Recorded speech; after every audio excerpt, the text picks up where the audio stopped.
रूपी जडले लोचन, पायी स्थिरावले मन, देह भाव हरपला, तुझ पाहता विठ्ठला.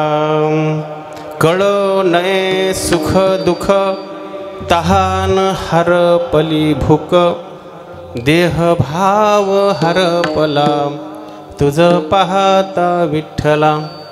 तुका म्हणे नोहे परते, तुका म्हणे नोहे परते, तुझ्या दर्शने मागुती, देह भाव हरपला, तुझ पाहता विठ्ठला. प्रस्तुत अभंग आपण तुकोबर आहेत. तुम्हा आम्हाला आज पहिला दिवस आहे. रूपाविषयी माहिती सांगत असताना या अभंगातून असं सुचवतात, देवाचं रूप पाहिल्याच्या नंतर मग हे डोळे जे आहेत आपले त्या भगवंताच्या रूपाशी आपले जडलेले आहेत. त्यामुळं मन जे आहे तर स्थिर झालं म्हणून सांगतात. आणि दुसऱ्या चरणातून सांगतात की भगवंता तुला मी पाहिल्याच्या नंतर देहावरची स्थिती राहिली नाही म्हणून सांगतात. आणि तिसऱ्या चरणातून सांगतात की सुख दुःख तहानभूक हे पण आता मला काही कळायला लागलं नाही असं म्हणतात. आणि चौथ्या चरणातून सांगतात मग हे तुझं रूप पाहिल्याच्या नंतर आता परत जी वरती असते त्या वरतीवर मला जाणं अवघड वाटत आहे, कारण तुझं दर्शन झालेलं आहे. आता इथंच तुझ्या दर्शनामध्येच लीन होऊन इथंच राहावं असं मला वाटत आहे. असं ह्या अभंगाचा थोडक्यात भावार्थ आहे. विठ्ठल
पायी स्थिरावले मन, देह भाव हरपला, तुझ पाहता विठ्ठला. ब्रह्मानंदम परमसुखदम केवलम ज्ञानमूर्ती, द्वंद्वातीतं गगनसदृशं तत्त्वमस्यादिलक्ष्यम्, एकं नित्यं विमलमचलं सर्व आधी साक्षीभूतं, भावातीतं त्रिगुणरहितं सद्गुरुं तं नमामि.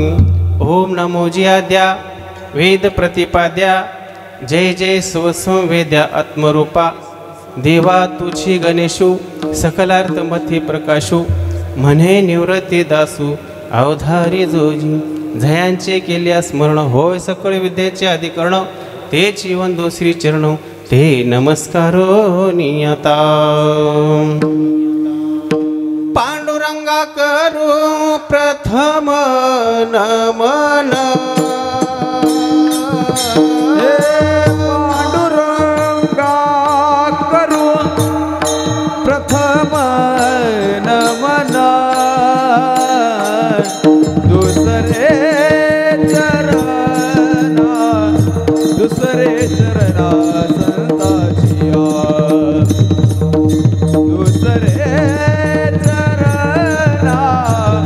दुसरे चरणा संताचिया.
तुला करू प्रथम नमन दुसरे चरण संतांची या. पांडुरंगाला प्रथम वंदन तर आपल्याला करायचंच होतं, परंतु ज्या निमित्तानं आपण आज इथं सप्ताह ठेवलेलो आहोत ज्या खंडोबा मंदिरापाशी, तर या निमित्तानं आपल्याला खंडोबाचं सुद्धा आपल्याला त्याची काही माहिती सप्त्यामध्ये मी रूपाचं वर्णन तर अनेक रूपामधून देव एकच आहे, परंतु त्याचं वर्णन असणारा खंडोबाच्या रूपामध्ये करता येईल, अन्यथा दुसरं कोण्याही देवताच्या रूपामध्ये आपल्याला वर्णन करता येईल. कारण देव कसा आहे तर देव म्हणतात बाबा ज्याने ज्याने दैसे ध्यावे तैसे व्हावे कृपाळे, की जो जीव जसा ध्यान करल त्या पद्धतीचा भगवंत आपला तसा समोर होत असतोय. मग ज्याचं ध्यान जसं असेल, कारण की शास्त्रात सांगितलेले 7 गोष्टी असतात की ज्याचा जसा भाव असेल तसा तो देव होत असतो. देव तीर्थे द्विजे मंत्रे देवज्ञे भेषजम गुरु यादृशी भावना तस्य सिद्धीर भवती तादृशी. देव आहे, तीर्थ आहे, ब्राह्मण आहे, मंत्र आहे, ज्योतिष आहे, वैद्य आहे आणि गुरु आहे. या 7 गोष्टींवर जसा आपला भाव असेल तसा तो आपल्यासमोर प्रकट होत असतोय. तसं आज ह्या जागेवर आपण सप्ताह करतोय म्हणजे आपल्याला खंडोबाच्या रूपानं आपल्यासमोर प्रकट झाला असावं म्हणून इथं सप्ताह होत आहे. म्हणून आपल्याला खंडोबाचं जागर करायचं आहे. अहम वाग्या सोहम वाग्या प्रेम नगरावारी, ओम वाग्या सोम वाग्या प्रेम नगरावरी. अहम वाघ्या सोहम वाघ्या प्रेम नगरावारी. ओम वाग्या सोम वाग्या प्रेम नगरावरी. सावध हो मनी भजनी लागा देव करा कैवारी. सावध होऊनी भजनी लागा देव करा कैवारी. सावध हो मनी भजनी लागा देव करा कैवारी. सावध होऊनी भजनी लागा देव करा कैवारी. मल्हारीची वारी माझ्या मल्हारीची वारी, मल्हारीची वारी माझ्या मल्हारीची वारी. मल्हारीची वारी माझ्या मल्हारीची वारी. मल्हारीची वारी माझ्या मल्हारीची वारी. मल्हारीची वारी माझ्या मल्हारीची वारी. मल्हारीची वारी माझ्या मल्हारीची वारी. मल्हारीची वारी माझ्या मल्हारीची वारी. मल्हारीची वारी माझ्या मल्हारीची वारी. मल्हारीची वारी माझ्या मल्हारीची वारी. मल्हारीची वारी माझ्या मल्हारीची वारी. मल्हारीची वारी माझ्या मल्हारीची वारी. मल्हारीची वारी माझ्या मल्हारीची वारी. अहम वाग्या सोहम वाग्या 2 पद्धतीचे वागे आहेत. वाघा म्हणजे शूर, वाग्या म्हणजे दुसरं कोणी नाही. शूर का तर त्यानं हे परपंचामधलं टाईम काढून जो परमार्थामध्ये घालतोय त्याला शूर म्हटलेलं आहे. मग शूरलाच तिथे वाग्या म्हणून आलेलं आहे. आणि अहम आणि सोहम हे काय भानगड आहे. अहम म्हणजे देहावरचा, देहाला मी मानणारा, आणि सोहम म्हणजे देवाला आपलं मानणारा, असे 2 पद्धतीचे वागे आहेत. मग हे सावध होऊन भजनी लागा हे काय भानगड आहे. आपण काय विश्राममध्ये आहोत का? इथं बसल्यावर सावधच आहोत ना. सावध आहोत बाबा, परंतु सर्व गोष्टींना आपल्याला सावध झालं पाहिजे. कशा कशातून जागा सावध झालं पाहिजे आपल्याला. एक तर आपल्याला परमार्थ करत असते वेळेस लोकांपासून सावध असलं पाहिजे, जनांपासून सावध असलं पाहिजे. एक तर आपल्या विषय विकारांपासून सावध असलं पाहिजे. मग ह्या सर्व विकारांपासून, विषयापासून जो स्वतः सावध होतोय ना, मग त्याचं मन असणारं आपल्याला आटोक्यात आणता येईल. म्हणजे का ते आपल्याला परमार्थ कशासाठी करायचं आहे तर ह्या मनाला स्थिरता प्राप्त करून देण्यासाठी परमार्थ करायचं आहे. परमार्थाचं काही कारण नाही. कारण की मन दुसरीकडे कुठं जरी गेलं अहोरात्र तरी मनाला स्थिरता प्राप्त होत नाही, कारण मन हे अस्थिर आहे. कबीरदास महाराज म्हणतात, मन लोभी मन लालची, मन चंचल मन चोर, मन के पीछे मत चली, पलक पलक मन और, पलक पलक मन और. मन कसं आहे, पलक पलक म्हणजे सेकंदा सेकंदाला, म्हणजे दुसऱ्या गोष्टीवर दुसरीकडे अस्थिर असते. कारण जगामध्ये 2 गोष्टी स्थिर आहेत. अस्थिरम जीवित लोके अस्थिरम धन यवनम, अस्थिरम पुत्रदाराच धर्म कीर्ती द्वयो स्थिर. याच्यामध्ये धर्म आणि कीर्ती ह्या दोघाला स्थिर सांगितलेले आहेत. बाकीचं अस्थिर आहे, जीवन अस्थिर आहे. पुत्र, दारा, पत्नी, आपलं जवानी हे सुद्धा अस्थिर आहे. परंतु धर्म आणि कीर्ती हे दोन स्थिर सांगितले आहेत. धर्म आणि कीर्ती म्हणजे काय, तर ज्या साधू संतांनी धर्माच्या रक्षणासाठी कार्य केले आहे, देवाने जे धर्म रक्षणासाठी अवतार घेतलेला आहे, आणि तेच धर्म आज आपल्याला राखायचा आहे. धर्म आज रसा तळाला जात आहे, लक्षात घ्या. आता कोणता धर्म म्हणसाल तर तुम्ही हिंदू, मुस्लिम, ख्रिश्चन, ईसाई, शीख, बौद्ध असे धर्म नाही आहेत. तर मानवतेचा एक धर्म आहे. मग हे मानवतेचा धर्म काय, तर माणसानं माणसाप्रमाणे वागलं पाहिजे. त्यासाठी ह्या जगामध्ये आपल्याला माणसामध्ये प्रेम टिकून ठेवण्यासाठी आपल्याला 6 गोष्टीची नितांत गरज आहे. कोणते 6 गोष्टी असतील? गुह्यम आख्याती प्रच्छिती गुह्यम आख्याती ददाती प्रतिग्रहाती भुक्ते भोज्येते चैव शदवी प्रतिलक्षणम. काय सांगितलंय? एक तर जेवायला बोलावणं, जेवायला जाणं, गुह्य विचारणं, गुह्य सांगणं, आणि देणे आणि घेणे. हे 6 गोष्टी ज्या असतात ना, ह्या प्रेमाच्या असतात. प्रेम टिकण्यासाठी असतात हे. मग ह्या 6 गोष्टी जर नसेल तर इथं प्रेम राहत नाही. कारण देवाला ह्याच्यामधलं प्रेम आवडत नाही, तर देवाला आवडते तर भक्तीचं प्रेम आवडते. मन हे आपल्याला मनामागं आपल्याला जायचं नाही. मन कसं आहे तर चंचल आहे. मन हे स्थिर होत नाही. मनाला स्थिर करण्यासाठी जर आपल्याला जर परमार्थ करत असाल तर एक मनुष्य असणारा लक्ष्मीचं मंदिर आणि एक अवदसा मंदिर असताना त्या मंदिराकडे जातो. मंदिराकडे गेल्याच्या नंतर या लक्ष्मीच्या मंदिराला गर्दी आहे म्हणून त्यांना अवदसा मंदिरामध्ये जातो. जाऊ दे ह्या लाईनमध्ये कोण उभा टाका, मग तिकडे गेलं. आणि तिकडे गेल्याच्या नंतर मग लक्ष्मी प्रकट झाली. हे कोणीच भक्तीकडे एकटं चालय, काय हरकत नाही, एकच आलंय. मग प्रसन्न झाली लक्ष्मी. त्याला काय मागायचं ते भक्ता माग म्हटल्याबरोबर त्यानं म्हटलं मला काही नको म्हणून, मला फक्त तुमची अवकृपा पाहिजे. अवकृपा म्हणल्यावर मग ह्याचं चांगलं झालं. आता एक 15-20 दिवसापर्यंत म्हणजे ह्याचं चांगलं घरी माझा धन दौलत, पुत्र पौत्र, गाई म्हशी हे सगळं चांगलं व्हायला लागलं ह्याचं.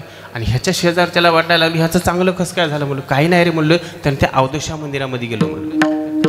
एकानं सांगितलं ह्यानं सुद्धा अवदशा मंदिरामध्ये गेलं आणि ह्याला सुद्धा देव प्रसन्न, लक्ष्मी प्रसन्न झाली. माग भक्त तुला काय पाहिजे म्हणल्यानंतर ह्यानं म्हणलं की काही नाही देवी मुली, तुमची कृपा असावी म्हणलं. कृपा असावी म्हणल्याबरोबर हे मंदिरातून थोडं बाहेर निघाल्याबरोबर तिकडून एक माणूस पळतच आलं. लवकर लवकर तर तुझ्या घराला आग लागली म्हणलं. हे आता घाबरून गेलो. म्हणजे ह्यानं कृपा मागितली होती ना अवकृपा मागितली होती. तसं मन हे कृपा मागते का अवकृपा मागते? तर मन हे चंचल आहे. हे आपल्याला कृपाच पाहिजेत असेल तर कृपा कशाला म्हणावं, अवकृपा कशाला म्हणावं? तर प्रेम, जेणेकरून देवाचं प्रेम, जेणेकरून भक्ताचं प्रेम, जेणेकरून संताचं प्रेम, ज्याच्याकडून ज्याला मिळते ते आपलं खरं प्रेम असते. म्हणून ह्या मनाला स्थिरता प्राप्त करून घ्यायची आपल्याला. मग मनाला स्थिरता प्राप्त जर नसतं आपल्याला, मन कसं आहे माकडासारखं आहे. एक माकड आहे, त्या माकडाला मग दारू पाजवलं आणि त्याला विंचू चावलं, त्याला जर भूतसंचार झाला तर किती चंचल होईल ती मरकट. एवढं चंचल असणारं मन आहे. म्हणून ह्या मनाला चंचलता प्राप्त करून घेण्यासाठी मनाला अनेक प्रकारचं संतांनी बोध केले आहेत. नको नको म्हणा गुंतो माया जाळी. कारण का माया जाळामध्ये हे चंचलता प्राप्त होते की मायाच्या विरहित असणारा आपला देव जे आहे, भगवान जे आहे, तर त्याला ओळखल्याच्या नंतर मन स्थिर होत असते.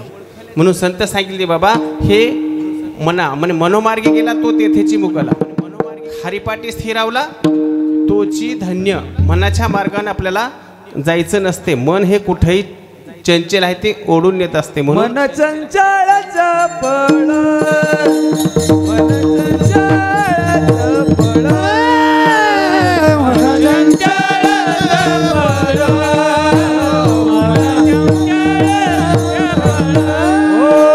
मन चंचळ चपळ, मन चंचळ चपळ.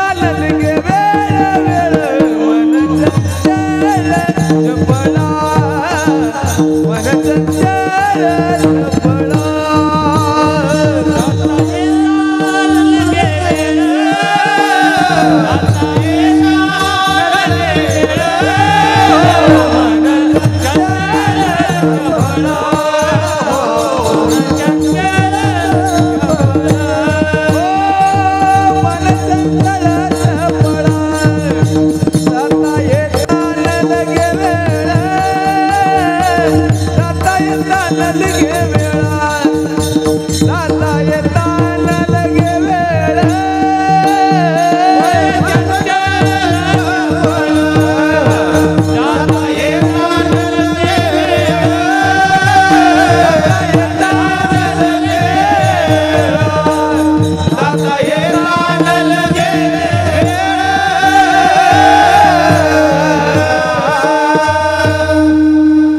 मन कसं आहे, चंचल आहे, चपळ आहे, जायला आणि यायला वेळ लागत नाही. कारण का मनाची गती कशावर अवलंबून आहे तर मन हे वायुमार्गाने चालत असते.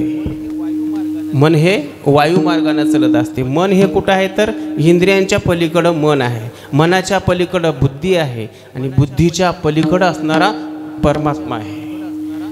मग हे मन तत्व, आता मन बुद्धी चित्त अहंकार हे 4 तत्व जे आहेत ते पंचमहाभूतांचे बनलेले आहेत. लक्षात घ्या.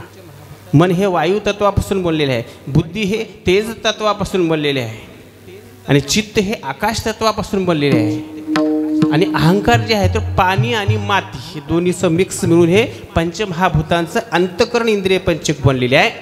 मग ह्या अंतःकरण इंद्रिय पंचक जे आहे ना ह्या पंचभूतांच्या द्वारे हे चालल्या जातं आणि ह्याच्याद्वारेच आपले कर्म होत राहतात.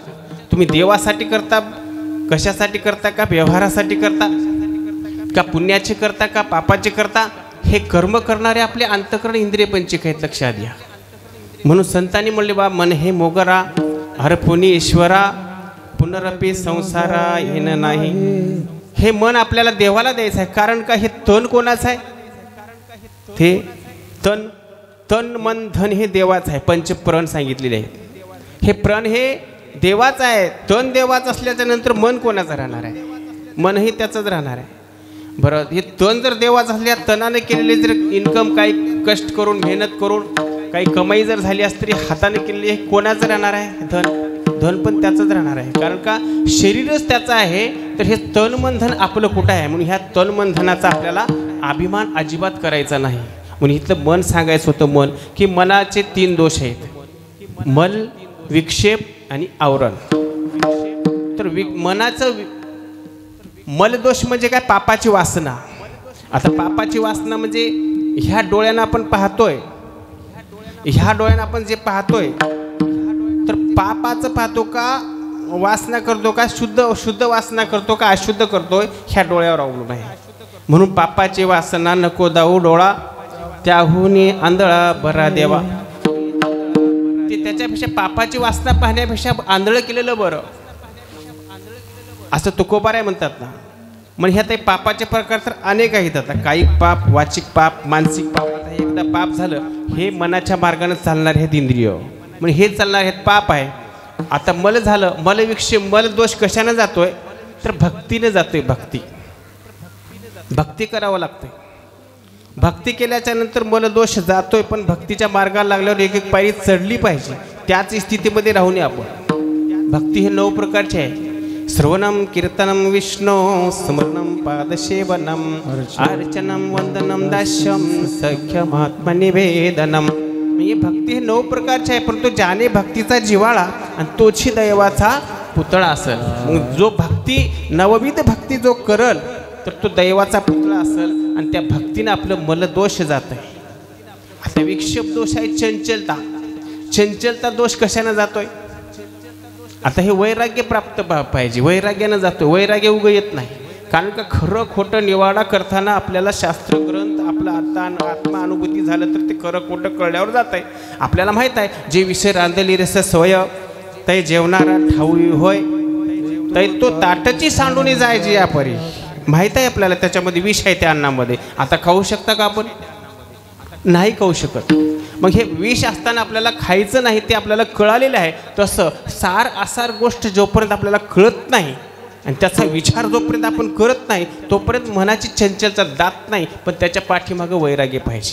वैराग्य म्हणजे त्याच्यामधले भोग भोगण्याची अनइच्छा करणं म्हणजे वैराग्य.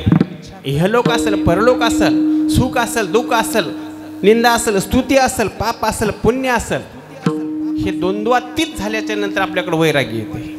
मग वैराग्य झाल्याच्या नंतर आता तिथं आपल्याकडं चंचलता राहत नाही, स्थिरता प्राप्त होते. अभंग चालू आहे मनाला स्थिरता प्राप्त करण्यासाठी पहिल्या चरणावर, बरं का. मग ते स्थिरता प्राप्त होते चंचल दोष गेल्याच्या नंतर. मग आवरण दोष जे आहे, आवरण म्हणजे ह्या डोळ्यावर आलेला पडदा. पडदा म्हणजे काय, ह्या डोळ्यानं आपल्याला जे पाहायचं आहे ते आपल्याला दिसत नाही, आणि जे पाहायचं नाही ते दिसते आपल्याला. ज्याला पाहायचं आहे ते कुठं आहे, तर तो फार आत आहे. तो परी भगवंत कुठं आहे, आत आहे, तर त्याला पाहत नाही, तर हे इंद्रियांच्या पलीकडचा भाग आहे. परी प्रभू जाणील जो स्वयंरूप दाविले ज्याला, अवतार मने गुरु विना भेद नाही कुणा कळला. याचा भेद कुणाला कळला नाही, कारण का तो इंद्रियांच्या पलीकडे आहे. इंद्रियांचं आपल्याला काहीच माहीत नाही, म्हणून ते चंचलता गेलं, विक्षेप दोष गेलं. आता आवरण दोष जायचं असलं तर आपली ही आपल्याला त्याच्यासाठी ज्ञानाची गरज आहे. आणि ते कोणते ज्ञान आहे, तर एकच ज्ञान आहे, भगवंताचं ज्ञान आहे. ऐक ज्ञानाचे लक्षण, ज्ञान म्हणजे आत्मज्ञान, पाहावे आपणासी आपण, या नाव विज्ञान. म्हणजे आपल्याला आपण पाहिल्याच्या नंतर तर ते ज्ञान आहे. पण आपल्याला आपण कसं पाहावं, आपल्याला आपण तर दररोजच पाहते आपण आरशामध्ये, ते नाही. आपल्याला आपण पाहतोय ते रूप पाहत असेल, पण स्वरूप पाहावं लागते. आपलं स्वरूप कसं आहे, कारण अनंत जन्माचं हे स्वरूप आहे. रूप हे फक्त एका जन्मापुरतं आहे. मग आपल्याला स्वरूप कळायच्या नंतर रूपाचं काही महत्त्व वाटत नाही. मग संत म्हणतात, अनंत जन्मीचे विसरलो दुःख, पाहता तुझे मुख पांडुरंगा. कारण की हे ते जर स्वरूप कळालं तर अनंत जन्मीचं दुःख आहे. कारण का 83,99,999 फिरल्याच्या नंतर शेवटच्या पाळीमध्ये आलेला मनुष्य देह आहे, आणि ते स्वरूप पाहण्यासाठी आलेलं आहे. आणि ते स्वरूप जर आपण पाहिलं नसलं तर परत दुःख आहे आपल्याला. या जीवाला दुःख आहे, आपल्याला म्हणजे ह्या जीवाला. म्हणून शास्त्राचा विषय सांगले की बाबा विषय जीवाचं आणि शिवाचं ऐक्य साधण्याचा असा हा विषय आहे. कोणताही विषय असं ग्रंथ असं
जन्म आल्याचं सार्थक आहे. त्या विठ्ठलाला बघितल्याच्या नंतर देवाची रूप अनेक सांगितले आहेत. मूर्त रूप आहे, अमूर्त रूप आहे, सगुण रूप आहे, निर्गुण रूप आहे, स्वयंरूप आहे, तदेकात्मक रूप आहे, आणि आवेश रूप आहे. देवा अनेक रूप घेतलेले आहे. मग स्वयंरूप म्हणजे जे इतर कोणत्याही वस्तूची अपेक्षा न धरता आविर्भूत होत नाही, ते स्वयंरूप आहे. तर ते स्वयंरूप असणार कोणाचं आहे, तर विठ्ठलाचं आहे. उगवले बिंब अद्वैत स्वयंभ, आणि नाम विठ्ठलराज केशीराज असं काय प्रमाण आहे. मग हे स्वयंरूप कोणाचं सांगितलं, तर विठ्ठलाचं सांगितलं. नाम हे सुलभ विठ्ठलराज. मग तदेकात्मक रूप कोणतं आहे देवाचं, तर ह्या स्वयंरूपाशी अभिन्न असणारं विठ्ठलाचं रूप आहे. आकार आणि चरित्र वेगळे आहे. मत्स्य अवतार, कच्छ अवतार आहे, वराह अवतार आहे, नरसिंह अवतार आहे. हे जे अवतार धारण केलेले आहेत ना, हे सगळं तदेकात्मक रूप आहे. आणि याच्या पुढचं जे आहे तर आवेश रूप. आता आवेश रूप म्हणजे नाही, हे संत महात्मे ऋषी जे होऊन गेलेत ना, मग त्यांना आवेश रूप. कारण का कला आणि गुणांनी ह्या दोन्हीपेक्षा अलग असतात ते. कारण ह्यांच्याकडे कला असते आणि गुण असते. नारद असतील, सनक, सनंदर, सनतकुमार असे ब्रह्मदेवाचे 4 मानसपुत्र हे विशिष्ट कलागुणांनी युक्त असणारे हे देवांचं आवेश रूप आहे. हे देवाचे अनेक रूप आहेत, परंतु त्याला पाहण्यासाठी आपल्याला तो खूप म्हणजे संतांनी सांगितले की बाबा ह्या देवाला एकाच रूपामध्ये पाहिलं का अनेक रूपामध्ये पाहिलं तर आपल्याला काकड्यामध्ये सांगतात ना अनंत रूपे अनंत वेशे देखील हे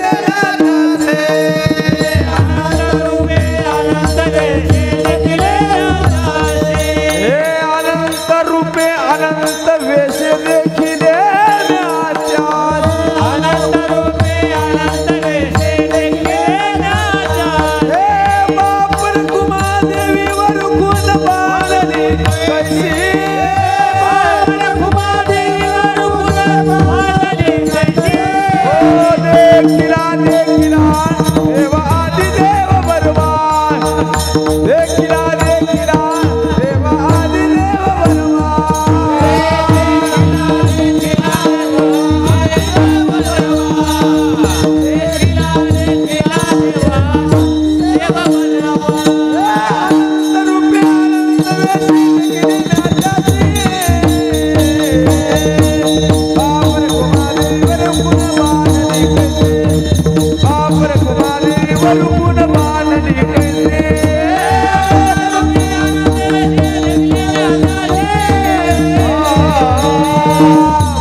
अनंत वेशामध्ये पाहिलेले आहे.